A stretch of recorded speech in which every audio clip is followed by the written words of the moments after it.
podium is yours. Thank you.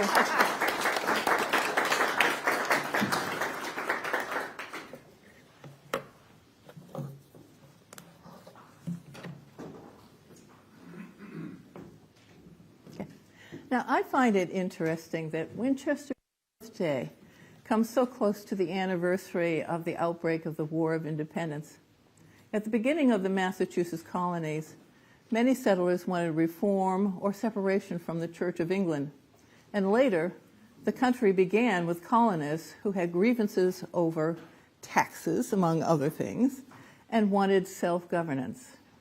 These same factors, church, governance, and money, played a part in Winchester's independence. About of the land now in Winchester was formerly part of Woburn, the other third coming from West Cambridge and Medford. And the village which grew up there was called South Woburn.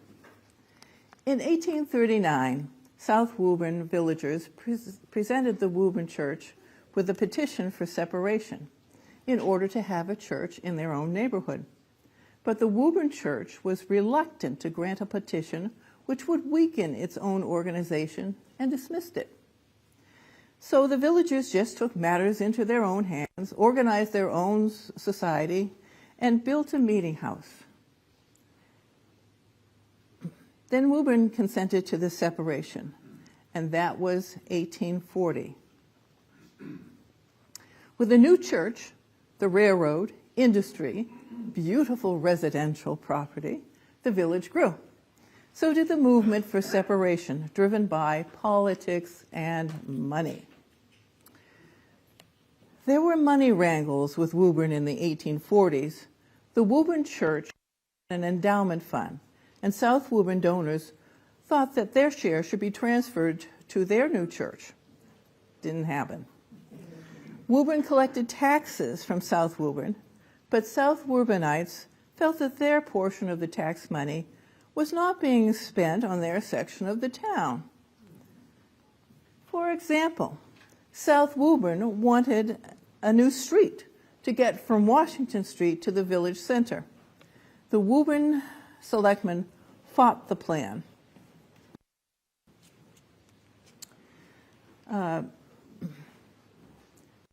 Woburn got its road, now Mount Vernon Street, when the county commissioners approved it, but there were other frictions. The Democratic Party was favored in Woburn, but South Woburn was mostly Whig, the party of Presidents Zachary Taylor and Millard Fillmore. Men from South Woburn found it hard to get a public office and thus have a voice in the government. Fortunately, by 1849 and 1850, the Whig Party had come into power in Massachusetts, and the legislature looked with favor on the idea of having another Whig town and approved the petition. The Act of Incorporation was signed by the governor, a Whig, on April 30th, 1850. As soon as the bill was signed by Governor Briggs, Oliver R. Clark, one of the petitioners, wrote, it was taken by the committee to Winchester, and the first day of May, 1850, was a joyful one to the people of the new town. To the writer of this article, there never was a brighter or more cheerful spring day. The sun never before shone so bright. The birds never before sang so sweet. The grass was never so green as on that particular May day. On the 7th day of May, the first town meeting was held to begin the business of organizing and equipping a new town and to elect the first selectmen and other officials. And who got to vote at those early town meetings? Well, that has always been governed by state statute. Men could vote if they were U.S. citizens and residents of Massachusetts, and starting in 1857, if they could pass the literacy test.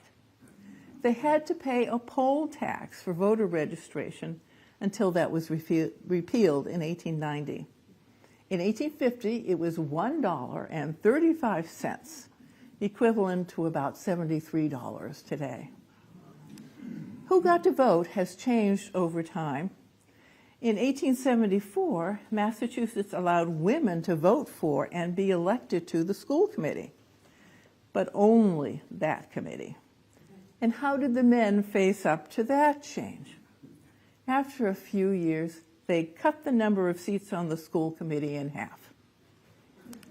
But as you know, full voting rights were granted to women with a constitutional amendment in 1920. However, having more residents able to vote in general, after women got the vote, actually having more residents able to vote in general actually led to fewer being able to vote in town meeting, because after women got the vote, all residents who wanted to take a part in town meeting could not fit into the hall. So after heated debate and strong opposition, with the permission of the legislature, the town adopted a representative town meeting form in 1928. Since then, only elected representatives vote in town meeting. But back to 1850. Now that the former villagers could spend the town's money as they pleased, what did they do? First, they had to raise money. At the first town meeting, among others, they elected a board of assessors and a collector of taxes. What was assessed in 1850 was a little different from today. Here's a page from the 1850 assessments. They assessed taxes for houses, barns, shops, stores, mills, tillage, mowing, meadow, pasturage, woodland, and for horses, oxen, cows, steers, swine, and carriages. They taxed residents on their money and stock. In 1900, we see columns for personal property, now unspecified, and real estate, and no more poll tax. And how did the tax money get spent?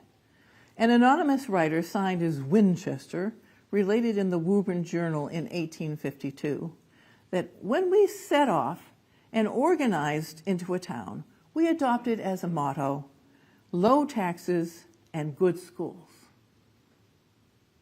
Low taxes and good schools. By 1854, the school committee had settled on 6 school districts. In 1850, Winchester had 3 school buildings from its parent towns, only one of which was worth keeping.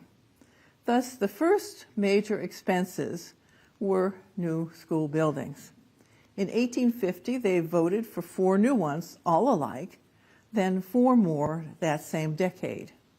Ever since, funding schools has been a major recurring expense. For example, in 1850, there was no separate high school building. After one was built, as has been the case with other schools, it had to be enlarged with additions and eventually replaced. And soon enough, the enrollment grew so that building had to have additions and then a new school built. Quite a few debates have been held over the past 175 years over what, when, and where to build or rebuild. As a reporter, I have sat through many. So moving on, the growth of schools was reflective of the growth in the population.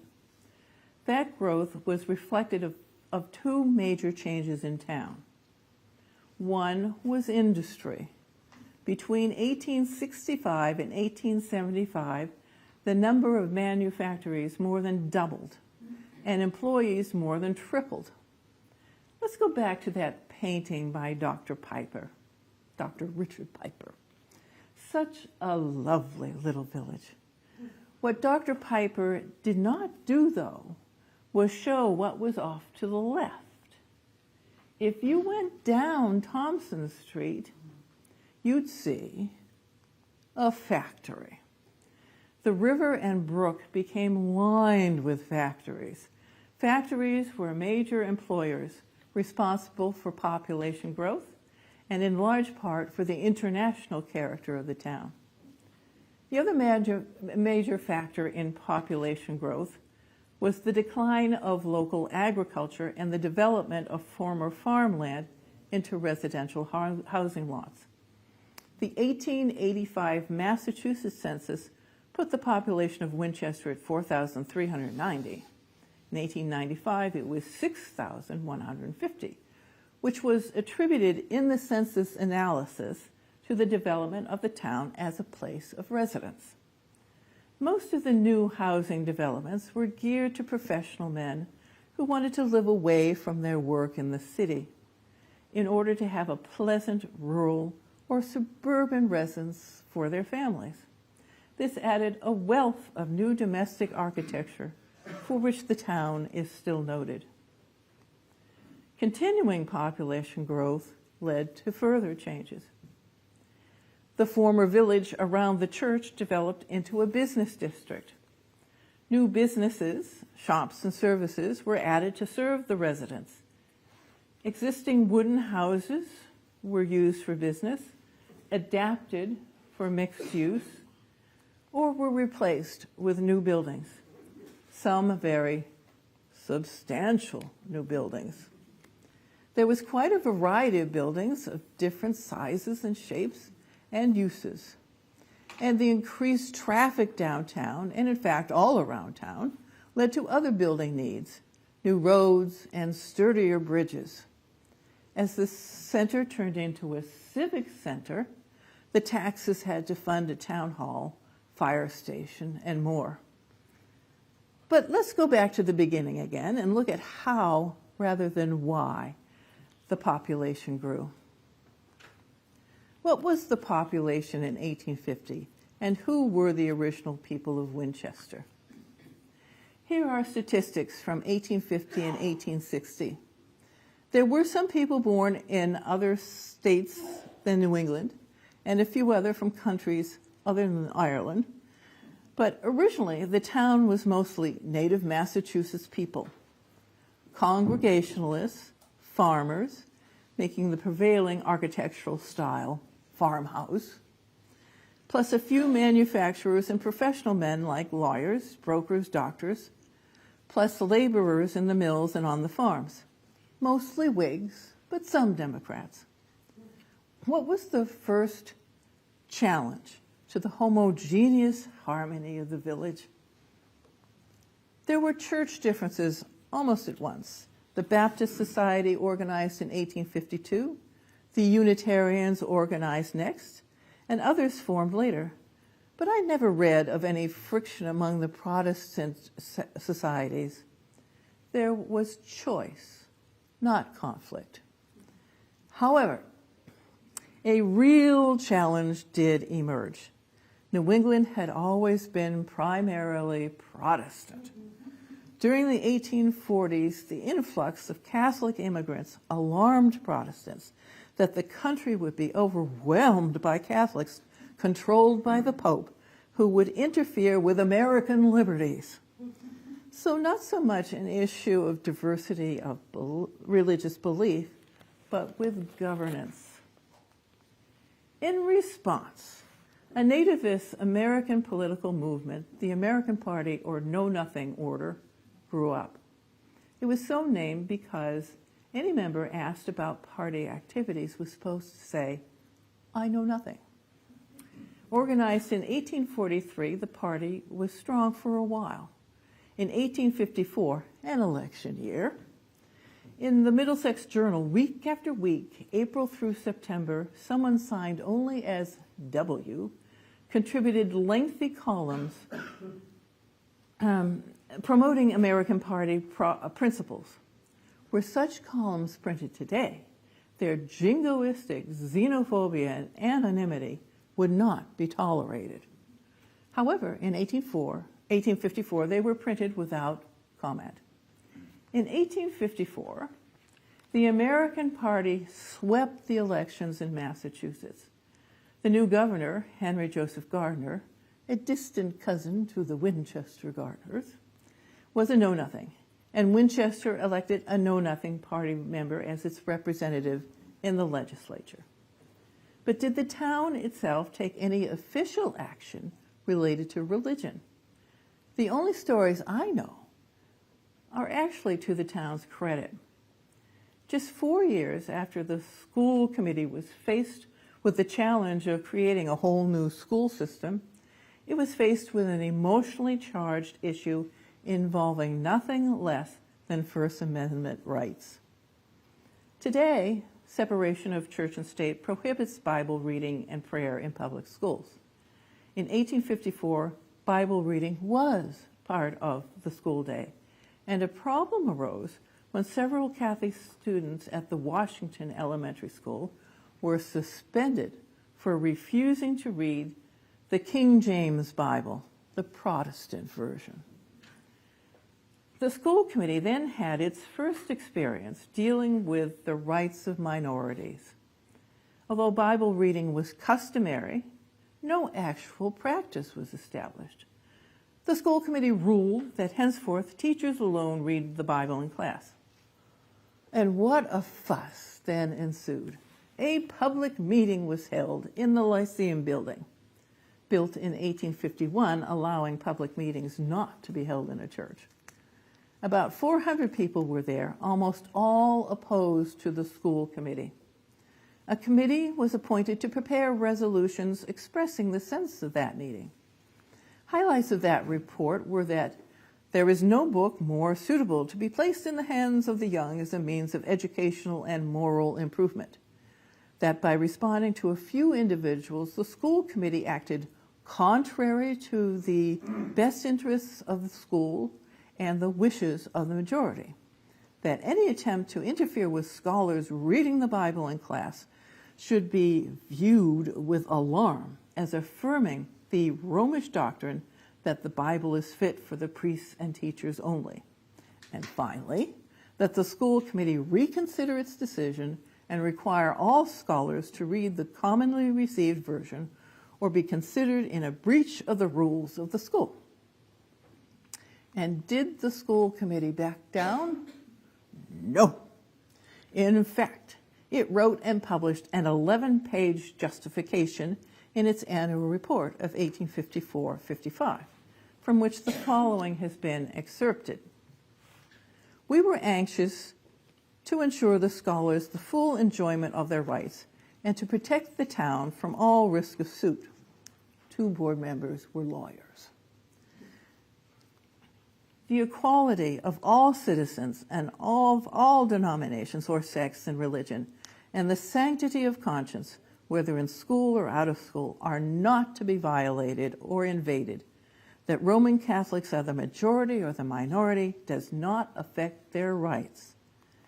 Any individual is a bigot or a tyrant who will impose upon another man's conscience any doctrine, decree, policy, or measure to which he himself would not patiently submit or conform.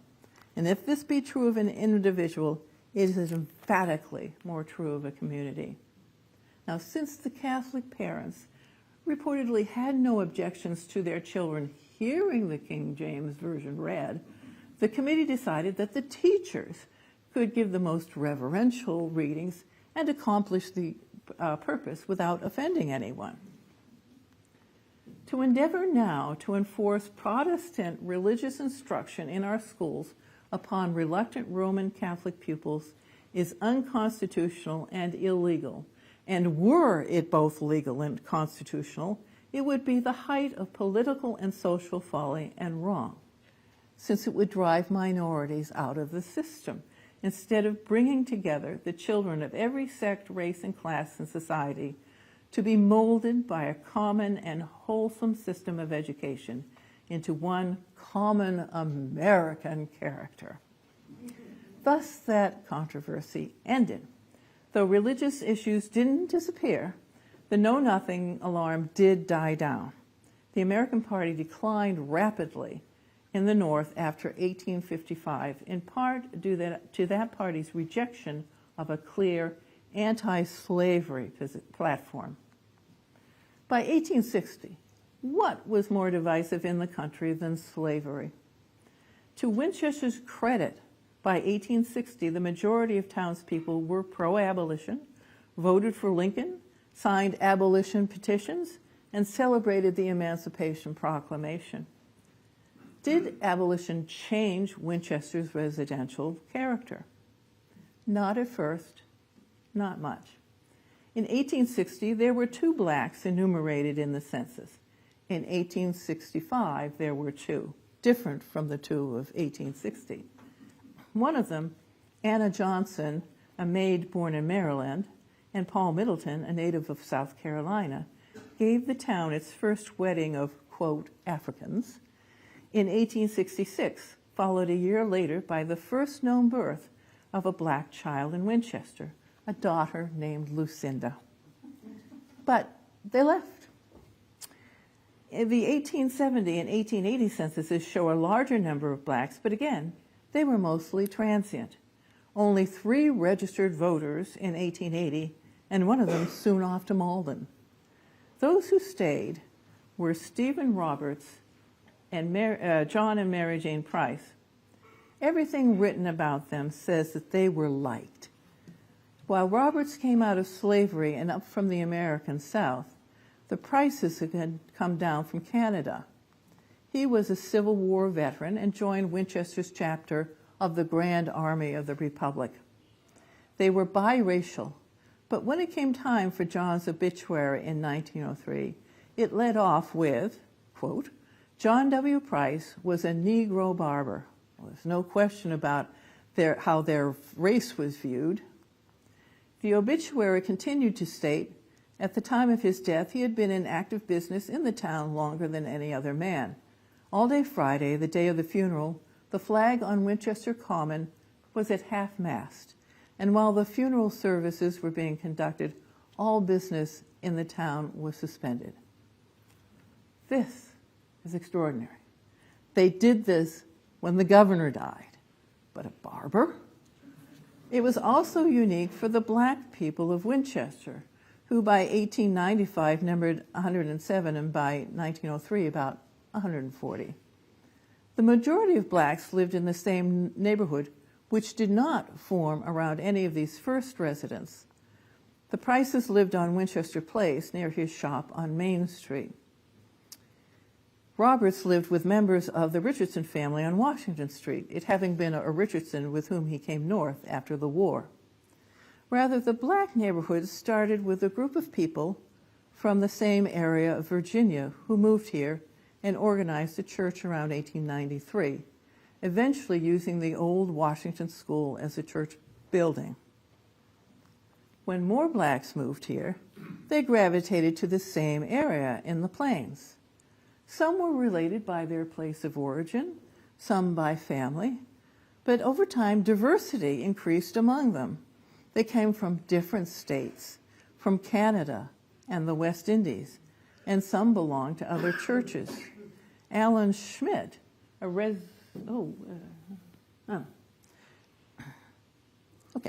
Alan Schmidt, a resident of Irving Street, for example, had a Danish father, a South Carolinian mother, a former slave, and attended a church in Boston.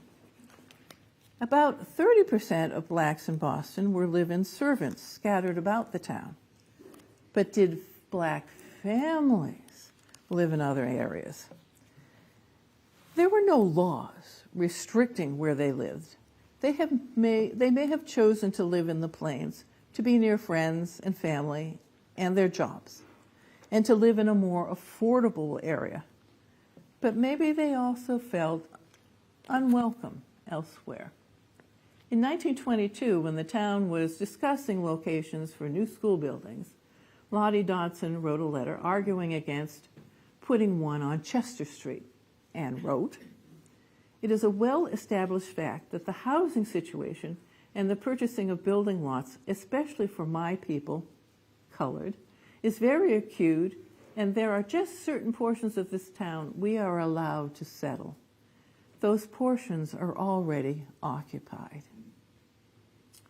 How did white Winchester react to having blacks within their midst? There is evidence that the neighborhood was accepted. In the great July 4th, 1919 homecoming parade, about 200 black residents joined in and had 2 floats, one of which got its picture on the front page of the Star. In 1930, when the town had a huge parade to celebrate Massachusetts' tercentenary, their float, Progress of Colored People 1630 to 1930 won a prize.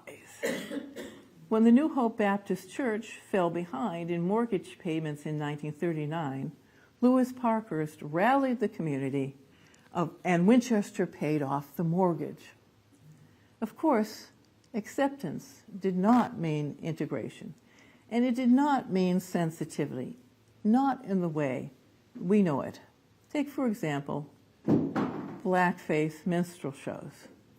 Everyone, everywhere was doing minstrel shows, including Winchester, well into the mid-20th century. But there were moments when it looked like if people were simply educated, they could adapt. My favorite is an exchange of letters between Mary Kellogg, the dancer who staged the modern dance spectacles here for Mrs. Sanborn as fundraisers for the hospital, and George Jackson, for whom we have no pictures, so we have to stay with Mary for a little while. George Jackson was one of the more outspoken members of the black neighborhood. If his people weren't being treated fairly, he was on it. In 1915, Kellogg was in charge of a series of public dances in Town Hall. And when announcing the date of the next dance in the Star, she said she hoped to present, quote, a popular darky orchestra, which will be a distinct novelty. Jackson wrote her a letter, which we only know about because Mary sent both his letter and her response to the Star. Miss Kellogg, I regret very much to find the announcement of your third assembly worded as it is. There are 200 or more colored people in Winchester, and quite a number of us read the Star. The words darky, nigger, coon, dago, sheeny, and many others that are used to distinguish various races of people are the worst form of slang. If there is a colored orchestra worth having, it is worth being called by its proper name. We do not know whether you mean a real Negro orchestra or an imitation, but we object to the use of the word darky in the public press. I do not think it is necessary for you to use such a headline for your drawing card. From what I have read of your work in the past, your name alone is a wonderful headline. Believing you were not conscious of what that meant when you sent it to the paper, I thought I would remind you of it and pray that you may correct the statement. And if you want a Negro orchestra, I hope you will say either Negro or colored orchestra. I not only voice the sentiment of a few people in Winchester, but more than 12 million people of America. To which Kellogg replied publicly, I am very sorry that I thoughtlessly used a word which might be objectionable to any group of people in the community and hasten to express my regret. The music of the colored people has recently created so much favorable comment and made such a fine impression all over the world that I was happy to think I might be able to bring a group of them here and regret that I made the announcement in a way which was not agreeable to the colored people of Winchester. Well, what utter graciousness on both sides. Was it ever thus? Of course not.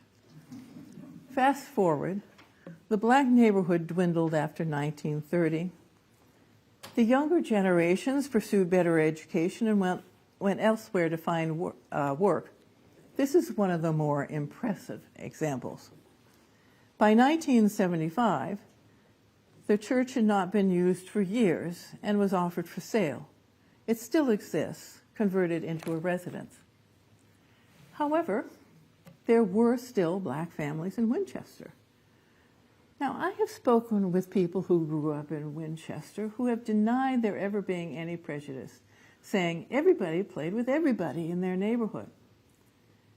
But there were occasional racial incidents and hurt feelings. For example, in 1978, a black high school Spanish teacher resigned due to alleged racial taunts and misbehavior. A group of 31 black parents called for change in hiring policies, since there had been only 3 black teachers in the whole school system, plus training for teachers and students in human relations. Winchester is not attuned to black problems, one resident wrote. In response, the school committee wrote a policy statement against racial discrimination and voted to continue its participation with an affirmative action organization that helped with recruiting minority applicants. Now, two other nationalities grew in town during the latter part of the 19th century, the Irish and Canadians. I will speak only briefly of the latter. The number of native Canadians living in Winchester in the census years grew from 55 in 1850 to 783 in 1900. While there were exceptions, most came to fill the need for laborers in both field and factory before the great exoduses from Europe began. Being English-speaking, English heritage neighbors rather than foreigners, they blended in more than other immigrants. In this family, Dad was born here, Mom in Nova Scotia. So the last generation of Locks to farm the Lock Farm up on Ridge Street were half American, half Canadian. Mom, Elizabeth Ellis Locke, first worked at the farm as a servant, then married the boss's son. The Irish, the first nationality in the great waves of European immigrants to settle in Winchester in any appreciable number, tended to live in the plains, again because it was economical and near to the great factories, the largest employers in town. And if factory owners built employee housing, that's where employees lived. The Irish were also the most numerous among foreign-born servants in private homes. It was, of course, the Irish who caused the anxiety among the know-nothings, and some of that attitude persisted as witness the occasional help-wanted ads for a maid around the turn of the 20th century, specifically requesting Protestant applicants only. Now, just a note on the drop in the number in 1920. These numbers represent people born in Ireland. There were more residents of Irish ancestry than shown by these numbers. Originally, Catholics attended church in Woburn, but like the early Congregationalists, they wanted a church in their own neighborhood, and they got it. In 1876, the parish of St. Mary's was constituted. A small frame church building was succeeded by a new building in the 1880s, enlarged and encased in brick during the 1890s, symbolic that they were established in the town. The Irish became upwardly mobile in two main ways. The first was making themselves important to the town's economic life. Many of the town's contractors were of Irish extraction, and one of the large industries, the Eastern Feld Company, was founded by Noonan, Murphy, Walsh, and Connolly.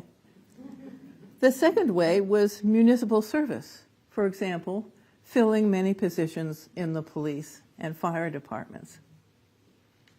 In the early 20th century, the two most numerous immigrant nationalities in Winchester were Swedes and Italians.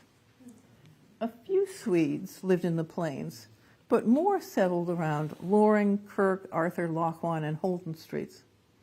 About a quarter to a third of the Swedes started out in service and lived in homes all over town. Being in service was actually a sensible way to start out American life. You had a job and a place to live while you learned the language and American ways. Yes, you had a subservient position, but for women, it was training to run an American household, which is what they wanted, and many of them got. Maids had to be replaced frequently. The Italians tended to live near St. Mary's, which put them in the same area as the Irish. Within the collections of the town's archival center, there are some sociological studies which suggest that the Irish and the Italians didn't mix all that well.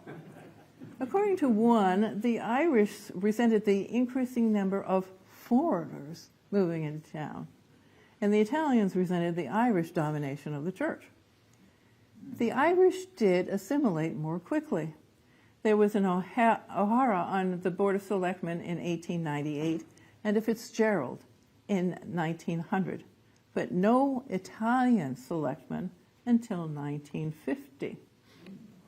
According to the caption to this campaign ad, when future selectman Harry Sheffalo was told, "You won't be elected because you're Catholic," Harry turned on his heel and campaigned harder than ever, and won. Subsequently, whether in elected offices or in town departments, Italians got their opportunities for municipal and political service and won recognition in different fields for their achievements. Despite any frictions, the Plains' international character was one of its strengths, according to Marcia Russell, who grew up there. Interviewed in 2003, she said, "It was a very mixed neighborhood. It was Black, Irish, and Italian. The other unique thing about Winter, there were never any racial problems. Everybody got along. I mean, really bonded. My stepfather was born in 1917, and I won't say the name, but this Italian woman, she nurses my stepfather because his mother was unable to do it. The bonding, that's unheard of. This Italian woman is nursing this black kid. I mean, you know, that's how tight the neighborhood has been." Now, the Swedes and Italians turned Winchester into a multilingual town. This presented a new challenge. How did the town face up to this change? The fortnightly Winchester's Women Club inaugurated an evening adult education school in cooperation with the school committee during the winter of 1902-1903. It proved popular. In 1912, a class to instruct Italians in English disclosed a need great enough that the Social Service Committee of the Unitarian Church raised the necessary funds to continue the work. In 1912, enrollment was 125 with 12 teachers. Evening schools began in the fall of 1913.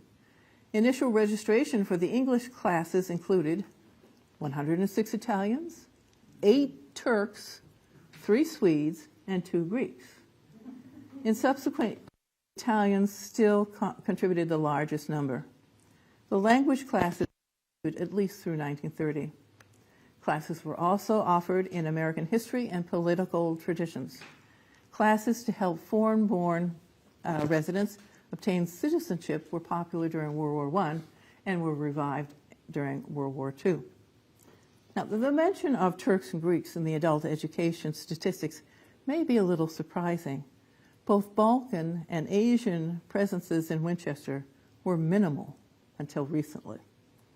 But there is one further ethnicity that I want to mention. It was a surprise to me when researching the history of the Visiting Nurse Association to read in their minutes about the wife of the Russian ragman giving the nurses a chicken for dinner. Russian ragman? There were Russians in Winchester? They were Jewish emigres. Their numbers were small. Some were laborers, but others had professions, like tailors. They did not congregate in the Plains. The junkmen lived on Middlesex Street. The tailors, retailers, and shoemakers tended to Main Street and Winchester Place, near their shops. This building used to be across from the intersection of Main and Park Streets. The family lived above the store for about 10 years. Some others seem to have lived almost anonymously in town. There was an architect, Herbert Judaz, son of a Russian emigre, married to a woman who was about as Yankee as anybody could be. She bought land on Arlington Street. He designed their house, built in 1938. he associated with the Community Church of Boston, a community united for the study and practice of universal religion. He was a college-educated professional following a different path, as many did, from the immigrant parents and grandparents. He came to my attention for having given the author Hannah Arendt her first experience of American home life after fleeing Nazi Germany. From Nazi Germany to Myopia Hill. Like some others in Winchester, early Jewish residents were often transient. Only a few stayed to a second generation in town, like the Chittels. I was once discussing anti-Semitism with a woman who moved here in the 1970s and mentioned the shop of Myron Burlow. She said, "Oh, Myron Burlow. Everyone loved Myron Burlow, but he didn't live in town. You could have a business in Winchester, but you couldn't live here." Well, this wasn't strictly true. Here's Martha Feinberg, Winchester High School class of 1948, during World War II, with fellow Girl Scouts collecting salvage for the war effort. But we've all heard the stories about the real estate agents and minorities, and how shamefully long it took Winchester to face up to change with regard to the Jewish population. It wasn't until the 2010s, 2016 and later, that the Winchester School Committee discussed seriously the inequity of having Good Friday day off and ignoring Jewish holidays. 41 years after incorporation, Nathaniel A. Richardson, who was born in South Woburn, wrote that Winchester was born April 30th, 1850, rocked in the cradle of adventure by willing hands. Her growth is marvelous, her destiny is being fulfilled. Well, by 1891, some of that growth was not marvelous. There might have been something quaintly attractive about a riverside mill, but the water-powered mills gave way to huge factories, sprawling and accompanied by railroad sidings and other businesses like coal and lumber yards. They were one of the greatest shaping and reshaping factors in the town. They offered employment and stimulated population growth, but they ruined the soil. They ruined the river water. They stank up the town center. They were a health hazard. The challenge to change back the river cleanup, which started in the 1890s, lasted through the 1930s, and still the river and its banks were never completely fixed. Pollution still plagues the river soil. In 1924, the first zoning map and bylaw for Winchester were adopted and made it clear that industry would play a limited role in the town. In 1961, town meeting approved a light industrial zone. As parcels were rezoned to it, the old industrial zone and its eyesores eventually disappeared. This is Cross Street. Fixing problems with the water involved, among other things, creating parks along the river to prevent the return of heavy industry. But though the factories were gone, they had made a lasting impact on the residential development. The area north of the center was not developed in the same way as the flats and the hills, simply because, two reasons. Much of the area was uninhabitable due to the factories and the sprawling river with its swampy and mosquito-ridden bordering vegetative wetland. And second reason, in the habitable areas, when industry left, its worker housing remained.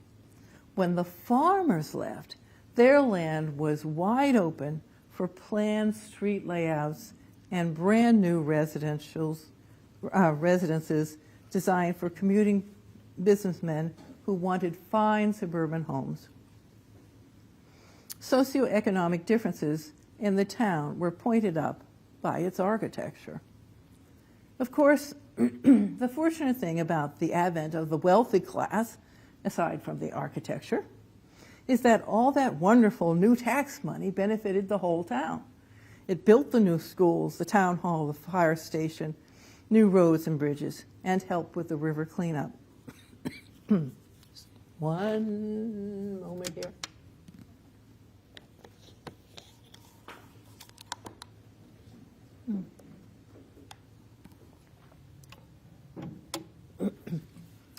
The neighborhoods, as they were in the 19th century, are not the same as today. Excuse me. Some of the grander homes are gone, or their estates have been cut up. Areas once considered poorer sections. I'm sorry, there's a frog in there. Doesn't want to go. I'll try again. I'm on my last page, too.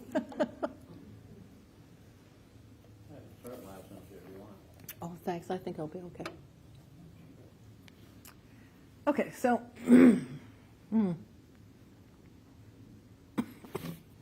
one more swig.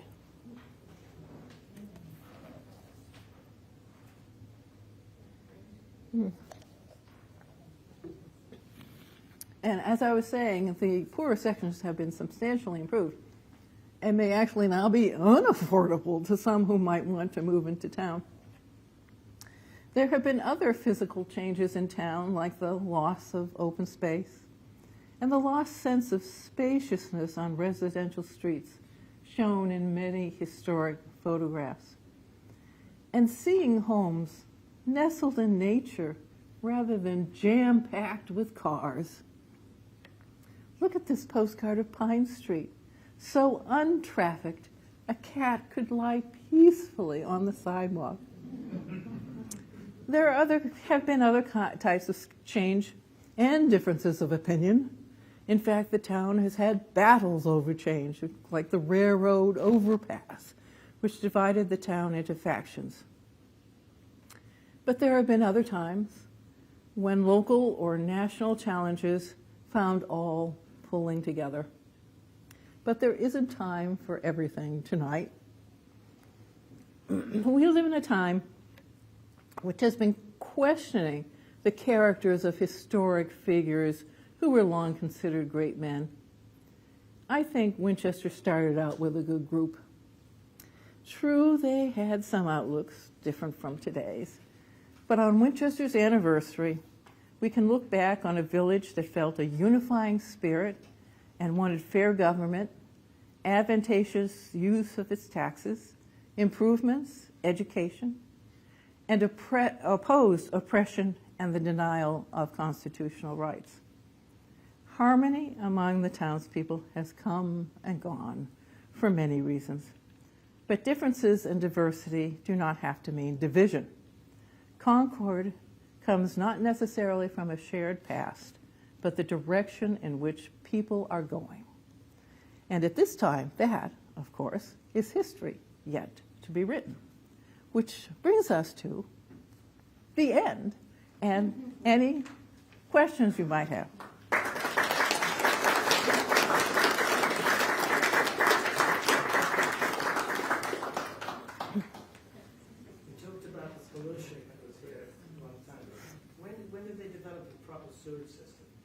The state in the late 19th century built some sewers for the factories to dump into rather than using the river. It was imperfect because, well, for one reason, they had to have settling basins around the factory, and they leached, and the water still managed to, the polluted water managed to find its way into the river. So at the late 90s, it was largely a state problem. So would the houses have been connected to the sewage system at that time, or were they using Well, the residential sewage system was in progress at that time. And a lot of the problem came from Woburn. And the state imposed new restrictions, which the Woburn Industries didn't like. They complained. But the state was serious, and that helped. No other questions? Oh, right here. Vince? My understanding is that 6 men bought house lots and created the town green. But, you know, the green and the common. The town common? Yeah. Do you know much more about that? A lot of New England towns grow up with a common pasture. That didn't happen because Winchester was formed from the 3 towns. The common was an open space of land. Apparently the converse, one of the early converses wanted it left for the community. But remember that factory I showed you? It was using the common as a dumping area, the hides. It was a tannery. The hides were being stacked on it. And then some people, I bet I have this on Winchester History Online. People got together and there was a village improvement association. Winchester's had so many organizations, and one went in the late 19th century, village improvement. And one of the things they were advocating was having a nice park there. The railroad lines went right through the center of town, of course. And there used to be another branch of the railroad, the Woburn Loop. And Peter actually did a film on what it took to take the railroad from ground level and raise it up, and it's available on our website. Given how long it's taken to build that railway station. And I will add that I was thinking of Peter not only at that point, but also when I did that approximate map of the boundaries. Peter is working on a new film, which is on the society schedule about the changing town boundaries. How did the fells play a part in Winchester, and how did these reservoirs come about, and how that's a part of the town, and how did you get it divided? Because half is in Medford and half is in Winchester. It'd be interesting to know some of that history. Well, that's one of those things that the townspeople were divided about. The town felt a need for a town reservoir. And it got an engineering company to come out and look and make recommendations. And their recommendation was to build in the fells. There was a town meeting in which somebody actually held up a jar of mud and said, "This is all the water that's up there." But fortunately, the majority of the town meeting believed the engineers, so they were built one by one. The North Reservoir came. How did the other? Well, it was. I can't actually say how they managed to get the reservoirs. Was that part of Winchester at that time? No. There's all these factories, zinc factories, I've read when you read the books about fells. So they're clearly owned by corporations at different periods of time. There is a little book about the Middlesex fells. I glanced at it at my convenience store, right? Kind of thing. Buy and read. Well, actually, Peter, correct me if I'm wrong.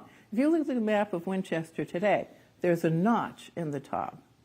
That's not there on the 1854 map because that's where Reuben's reservoir was. They wanted to keep the Woburn Reservoir as part of their land. But Winchester's happy to have their reservoirs cross the town line. Maybe it's just because the fells is, protected natural land. Cambridge's reservoir is on 128 in Waltham, strangely enough. So, there was, yeah. Yes. Yeah, on your Unfortunately, you're right in front of the light, the light. right behind the light. Should I move or should you? Okay. On your first slide, it was sort of a shield that they had the date at Winchester, and it also had another date. There we go. I was trying to make that out. It looks like 1638 or something. 1630, yes. I will explain the town seal. Yeah.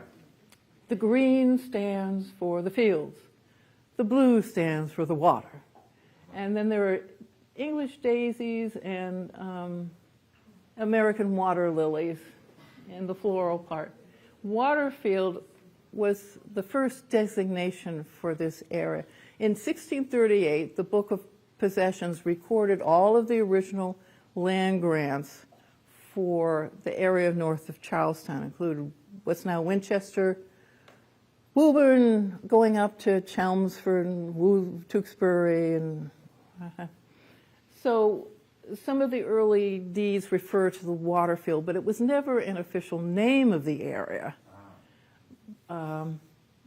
It didn't really last very long, and it was just a designation. Actually, if you look at the plots and of those land grants, some of the land was in Rockfield, some of it was in Linefield. That's where the town line was.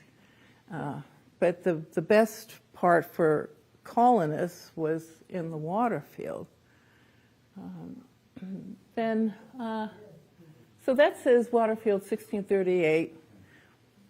In 1890, the town had a big celebration for the 250th anniversary, reckoning the settlement date from 1640, which is the date given to the first house built here.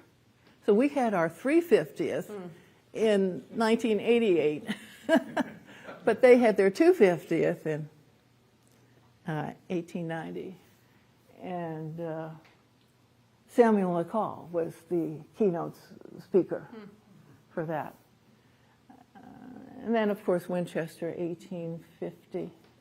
If you look at Town Hall, there's a little plaque. It says Waterfield, Charleston Village, or maybe Charleston Village is first, and Waterfield. And because of the Black Horse Tavern, this area was sometimes called Black Horse Village. It was a stop on the stagecoach line. When the railroad was built, there was a stop right in the center of town with huge gates, and it was called Woburn Gates. But none of these were real names. South Woburn was just, again, a designation. It was never officially named that. But Winchester, that's official. Governor signed that bill. Yeah. Somewhere early along, That you light had, is still in my eye. Do you want me to shut it down? Can you just shut it off? Yeah. Does Okay, anybody want, or any questions? We're going to shut it off because that's right straight in my.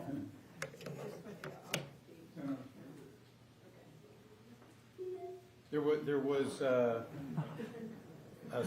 tax collector's spreadsheet for each resident with all kinds, anyway, you mentioned, I believe, that there was taxation on a person's wealth or money or something like that, which I think is different from today. Do you know anything about that? Well, they did not have this income tax.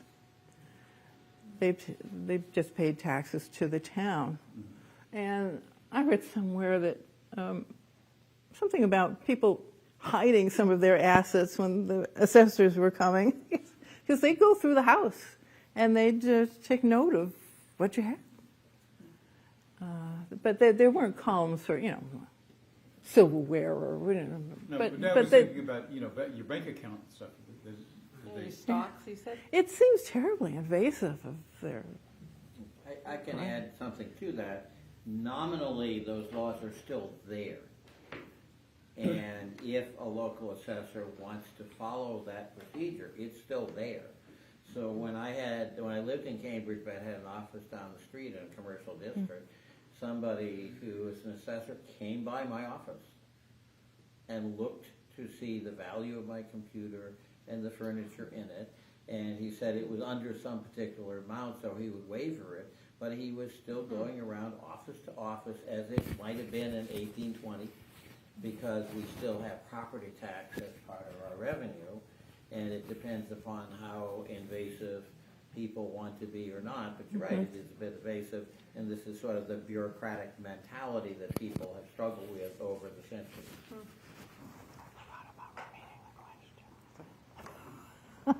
Alan, did you have a question? Did I see your hand up? Oh, Transfer station, when did that begin? What- Transfer station in Winchester, and did they ever have a vote to have it done by taxes instead? In other words, to have a Pickup? company? Yeah, pickup. The transfer station, well, there is a whole history of trash collection, and the dump used to be in another location. It used to be a responsibility of the Board of Health, and they were very happy to pass it off to. When did they create the transfer station? They were always collecting trash, and they were where the high school is now. There used to be a pond, and to the side of the pond there was a place where they used to burn trash. And it was another filthy sight. I'm sorry, I can't put a real date to, because Perhaps in the 70s or even. I didn't come to town until the 1880s, 1980s, sorry. I work in the past so much, I'm forever saying 18-something. I had to sign something yesterday, and I was telling myself, do not write 1850. Do not write. any other questions? Thank you. Excellent. Well, thank you so much, Ellen. Oh, you're welcome. I learned so much.